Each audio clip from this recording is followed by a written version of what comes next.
Hello, and welcome back to another episode of Dirt Path Exploration. Today, we traveled to Lyndeborough, New Hampshire to take the trail to Upper Purgatory Falls.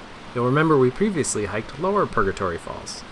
This hike is a quick, maybe 15-minute hike of about 0.6 miles round trip from the parking lot closest to the Upper Falls, although there are loops that can extend it for 2 or even 4 miles through the forested wilderness.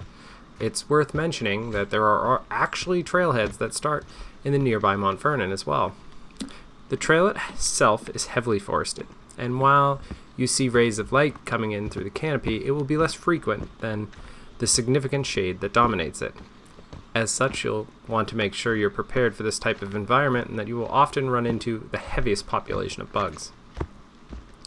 The forest itself is beautiful, with the nearly bare forest floor blanketed with pine needles and fallen leaves, with the intermittent saplings stretching for the sky, trying to grab any droplets of light making their way through the canopy. The rocky and mossy streams are a beautiful scene. The peaceful flowing water, not tipping the hat of the falls ahead, looks picturesque against the mossy and deep forest background.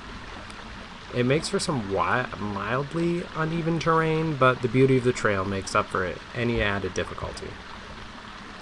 The falls themselves are fascinating, whereas the lower falls are kind of cascading falls over a cliff.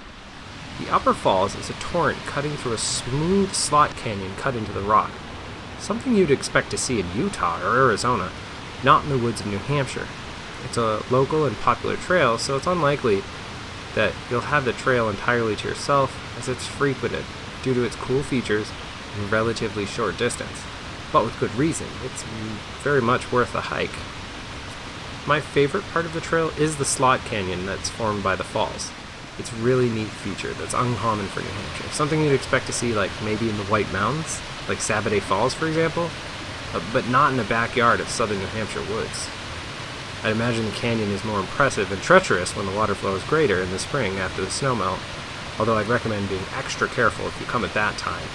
Without significant sun, ice could hang around for much longer than you'd expect. Thank you for watching, and if you like this video, hit the like and subscribe buttons. Also, don't forget to let us know your favorite trails in your local area.